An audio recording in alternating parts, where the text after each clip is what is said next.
A lot of people can't help but notice that there's so many things going on in the news. There are ideas and thoughts that you never thought you'd be talking about with your younger children or your school-age children, but it's inevitable, it's all over, and we have to know how to handle it. So with younger kids, it's better to sort of let them lead. If they don't say anything and they're under 5, they shouldn't have access to the news, and you can keep them in that protected bubble if you're not immediately affected by something. And as kids get into school age, a lot of schools are going to be talking about it, parents are talking about it with their children.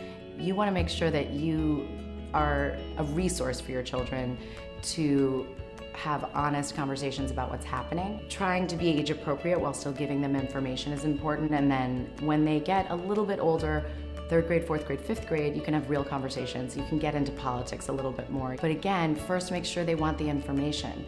Make sure that they're curious and not just trying to check in with you to make sure everything's okay. Sometimes they just want to say, did you know what happened in the news? Because they just want to hear, I do know, I'm aware of it, and you're safe. Other kids want to know, why did that happen? How did that happen? Will that happen to me? Will that happen to anybody that I know?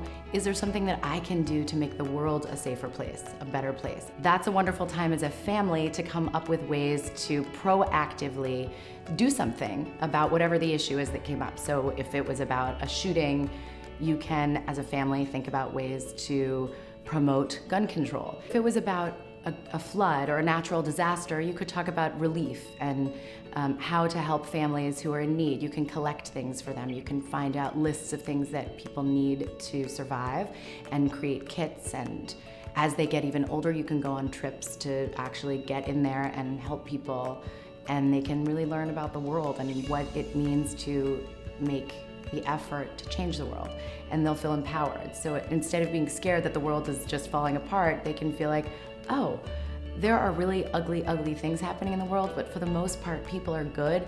I'm one of those good people. We're those good people, and we're gonna go do something about it to make it a better place for the future.